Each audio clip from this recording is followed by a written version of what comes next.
it carves out for, I would say, legacy media. Let's call it legacy media.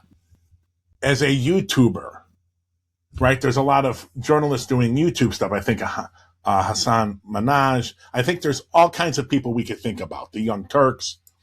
Are they journalists? Do they qualify? Would they consider it them? And it does, I think, really inhibit organizations like Common Cause, the Chicago Justice Project, my organization. We publish researchers. Are we journalists? Are we academic researchers?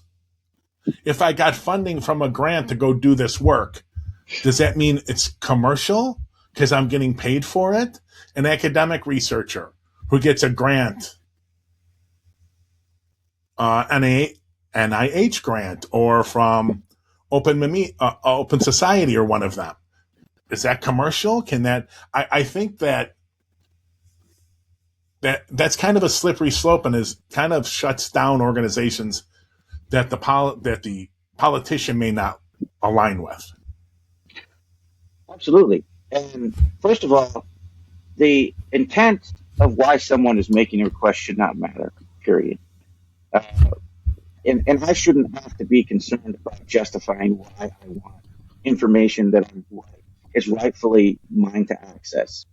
That in and of itself, just knowing you have to state your intent for the information is chilling.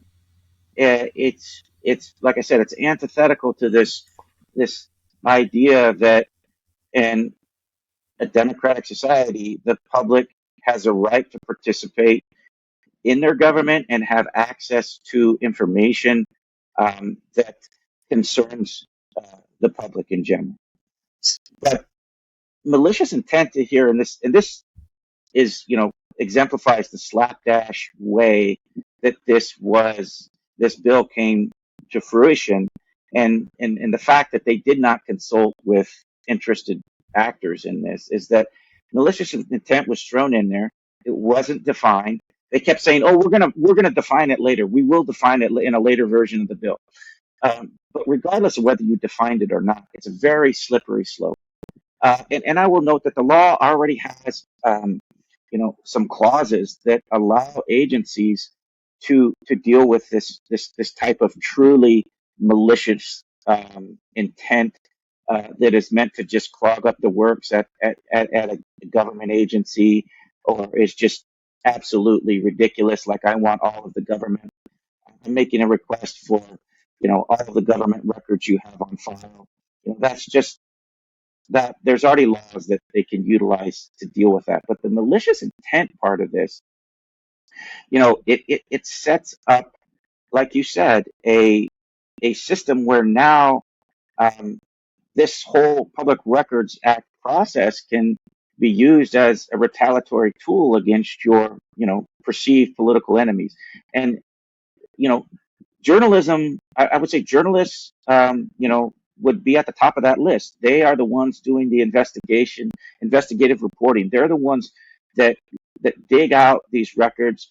They make them palatable for the public to understand, and they connect the dots as to why, what's going on is relevant and possibly concerning to the public.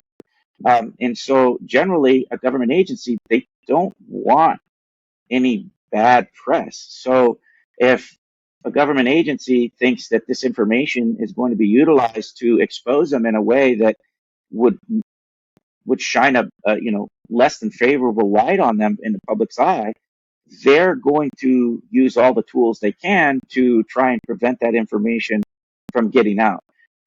And there's, like I said, there's various ways they might be able to do that within the law. But now when you say malicious intent, that's in the eye of the beholder. And you've now set up a system again where I have to weigh the cost benefit analysis to myself when I make a public records request, knowing that I may be retaliated against or taken to court and have to pay attorney's fees because an agency is claiming that my request is malicious in nature. And so basically, it also puts public agencies in a position of deciding who counts as a real journalist? And that's deeply troubling, because there are. I would say that um, you know this is the, it's kind of an ecosystem. Journalists, they get information in various ways. They get the information from making public records requests.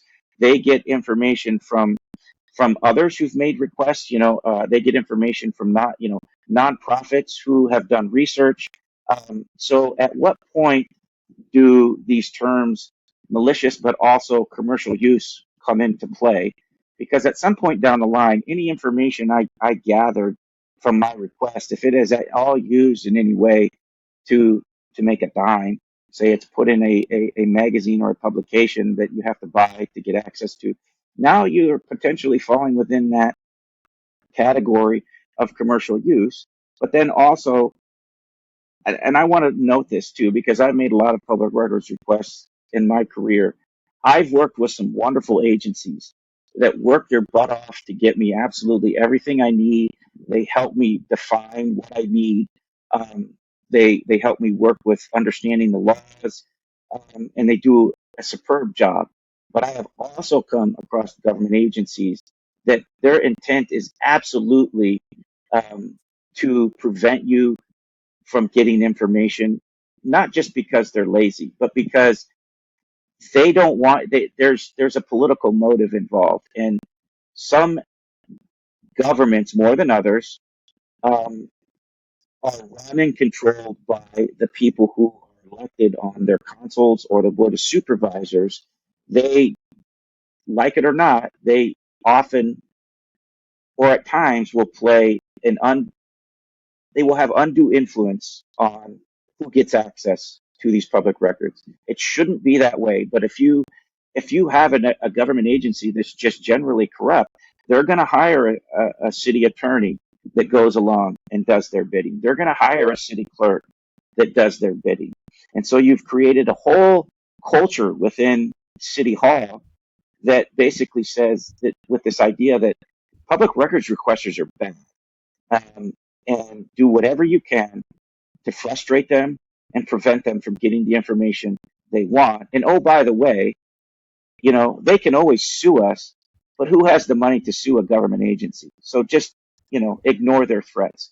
So this is a very concerning thing. You do not want to give government agencies more tools to retaliate against the general public, or to put up roadblocks to information that is rightfully um, accessible to the general public. Because if it's there, it will be used. Not every agency, I would say most agencies, their intent is good.